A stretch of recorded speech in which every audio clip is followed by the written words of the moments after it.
All right, let's talk to Spike Eskin. He's the boss of Jack Fritz and knows that it was outrageous. Spike, outrageous yesterday when, this was an oaf moment. I know he's your boy. But, he reports Bryce Harper's going to play until he reports he's not. What was that nonsense? Hello, Spike. By the way, I am not the boss of Jack Fritz. I am a partner of Jack Fritz. I know we see things a little bit differently about how our shows are run, put people's names in the show, so on and so forth, but I just want to be clear that Jack is my partner, co-host, and producer. No, I know. am not the boss. I'm playing around. But what was up with that? He's like, Bryce is about to play in 2 hours. What was that nonsense? Wait, Jack said Bryce is about Yes! No, he didn't. Yes, he did. Misunderstood us. No, he misunderstood us. Well, of course he misunderstood you, but by extension, he gave the impression of the audience, to you and Ike, that he was about to play. Well, yeah, and we were mad at Jack for about 2 minutes, and then we took it back. Don't be defending him here. Come on, man. Well, 'cause he's my guy. Oh, then why isn't Richie ever siding with me on anything? The hell, man. Yeah. That's a whole nother matter. Does Richie ever sign? No. Yeah, I don't know. Yeah. All right, Spike, let's talk some hoops, man. Sixers have the third pick tonight. I get the impression you want them to trade it and chase a title in the short term with Embiid. Do I have that right? Well, yes. I guess I would say that I think you can probably do both. I think the point to me is that I think if all we're getting out of this third pick is whoever we take with the third pick, it feels like a missed opportunity just because of how the draft is laid out. The draft being pretty clearly one tier, two tier of, tier one is Cooper Flagg, tier two is Dylan Harper, and then tier three seems to be about 4 or 5 guys.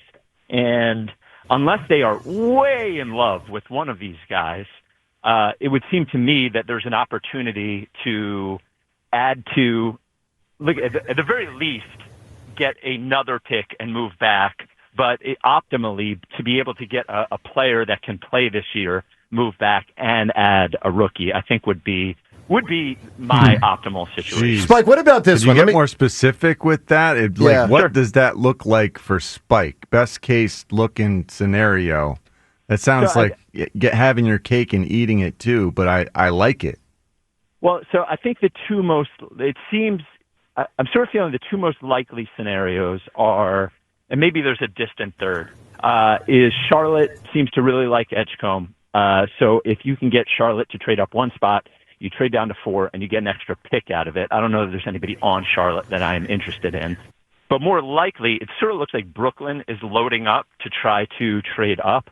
They've now got 4 picks in this first round. They've also got future picks, but they also have Cam Johnson, who I would love to have. So, there has been some talk that the Nets would be willing to take on Paul George, and if you're going to need salary back for that to happen. So if it's Cam Johnson, somebody else, the 8th pick for the 3rd pick, I would be pretty interested in that.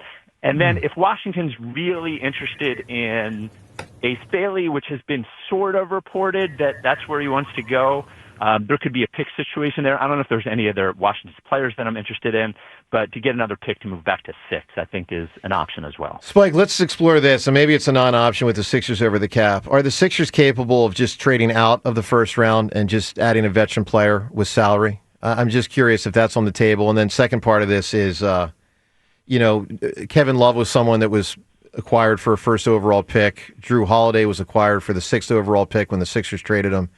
So what level player would it be if they just trade out completely? And is that even feasible with the salary cap? Well, you would have to include a player. So because of you would have to, depending on who you're obtaining, you would have to match salary. So the Sixers are not in a position where they can just trade the pick for a player.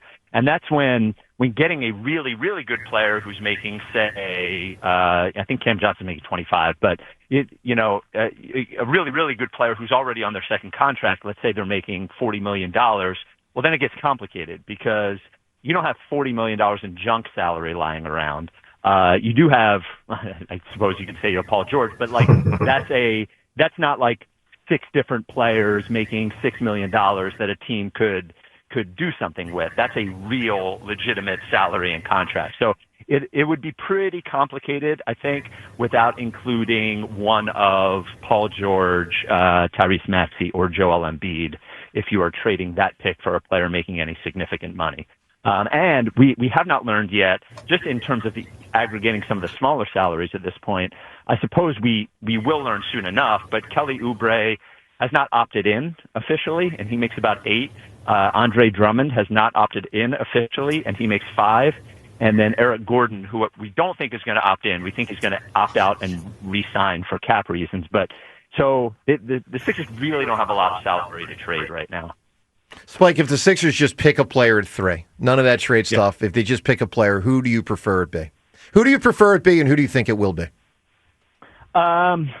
It's funny. Like, I haven't fallen in love with any of these guys. I guess at the end of the day, I'm probably like most other people at this point where I have a slight preference towards Edgecombe.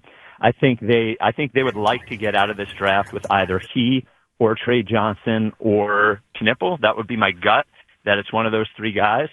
There's a couple of other guys to look out for in the lottery that I think fit the profile of somebody that could help them, though they're both pretty raw, and that is Carter Bryant and Cullen Murray-Boyles, who are both long, athletic, defensive-oriented, not guards like Edgecombe. So I think you could trade back and maybe get one of those guys as well. But if they just sit at 3, I guess I'm like Edgecombe with anybody else, so I wouldn't be angry with Trey Johnson either. Spike, does Ace Bailey have a better chance to be the next big thing or blow up and fail miserably?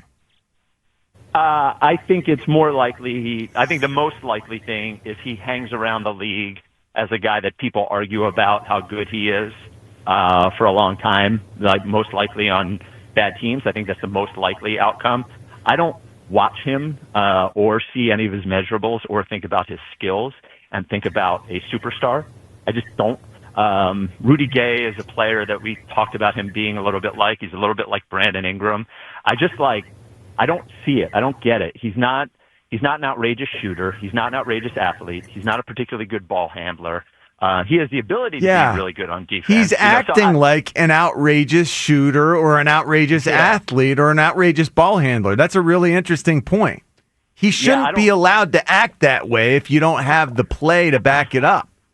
Well, it could hurt him. That could hurt him. I also think we should all be prepared, by the way, for the possibility that Morey just really likes him and nobody knows it, and they just pick him and keep him. Totally. And we should also be prepared for the possibility that whoever they take at 3 is not who they're going to end up with by the time the lottery is over. So if you have a guy that you really like tonight and they take him at 3, we probably won't know that they're trading back until whoever they are trading back with is at their pick and they see which players are available. So it could be a confusing half hour. If you remember when the Sixers took Alfred Payton after they already had Michael Carter-Williams, and they ended up trading him for Dario. But it could be a confusing, 35 minutes. And Bridges was another example, going from 10 to 20. My God. Spike, final thing, me versus Fritz on Sunday at 11:10 a.m., our first competition, this one in golf. I know that yesterday I filmed... Golf, yes. Not Jared. Golf. I filmed... Goff. No, it's golf. FF. Jared. Thank you. Thank you, Ben. Rams. I'm from Philadelphia and proud of it. You damn right. Spike, I filmed the front 9 of River Winds yesterday to prepare over the next 4 or 5 days. I'm assuming Fritz didn't. Do you think he's ready for this? Here's the thing. He's going to murder you in golf. He's really going to murder you. The only 2 things that you have sort of a chance in, I believe, are tennis, because I don't think Jack has ever played tennis. And ironically, didn't Jack play tennis in high school, Spike? I don't ever remember him saying he played for his school. Well, I have no idea. Jack's older than we all talk about at this point. So, that was what, almost 20 years ago at this point. So, well, almost, not quite. All right, so tennis, and what's the other one? Actually, baseball, of because course. I don't think you're going to swing. Unlike Rojas. Yeah. Well, that was the problem for this upon sign-up. How do we force him to actually prove he can do the physical He's a pitcher. challenge? Just throw strikes, man. Let's not let him off the hook. Throw strikes. I love Jack. I'm confident in him. However, I did see him pitch to Elliott in 2020 in a a baseball field in South Philadelphia, and he started sweating very quickly. Yep. And he couldn't throw strikes. I will say he didn't have a catcher for that. It is much harder to throw to an empty backstop than to a catcher, just for what it's worth. I agree with that. Who's catching for Jack? Someone's going to, Ben Davis may be catching, but we're going to have someone catching. Possibly. But yeah, he had no catcher agree. for that Elliott thing, and that is harder. That'd be Ben, great. have you assumed the position lately? What's that? But Have what you assumed I mean, I think that it should be Ben position Davis, lately? obviously. It's like riding a bike, John. Is it? Yeah. It's It's just like like, the same way about just like three-point Spike Johnny and I. played in the major it's like leagues. Spike and I at AMLL. It's like Did you Spike and I forget how to asked catch a Middletown. football? Oh, man. Well, I agree, James. Not having any catchers. We both know Jack well enough to know, though, if the first two pitches aren't strikes, Oh, yeah. like that is where I think we get into a very very It's definitely a nerve-wracking mental situation. thing for Fritz more Yeah. than a physical thing. Yeah, I agree. And that's Yeah. when I'm going to start squatting down like Pete Rose or Ricky Henderson and shorten that God. strike zone. All right, You're Spike. such a Spike. loser, man. Fi- I know, it is a real loser way to go about it. We got to be real about Final it. thing on the draft. So Yeah. we had a poll about 3 weeks ago, maybe 2 weeks ago. Scale of 1 to 10, how excited are you for the draft? With 10 being the highest and the best. And a 1 or a 2 won the poll. And it had Yeah. like 50% or something. Where Yeah. are you on a scale of 1 to 10 on excitement? I'm about 6, something like that. It's exciting because I think the draft is exciting when you have a lottery pick, and we haven't had a lottery pick in a long time. Yeah. Now we earned it in maybe the worst way possible, but I'm pretty excited. I get where people are, though. I mean, it's not only that last year was bad; it's that it was the exclamation point on a few years of just brutal playoff losses. And I understand why people aren't optimistic. I understand why they're angry. I understand why they're not excited. But I think tomorrow we'll most likely have a young player to talk about, and hopefully we can turn the page a little bit on what this season actually will look like. Yep, I agree. All right, Spike, stay well, man. Much appreciated. Thanks, guys. Everyone Thanks, check out Spike. Spike, Ike, and Jack today. Of course, 2 to 6. Their show every day, 2 to 6.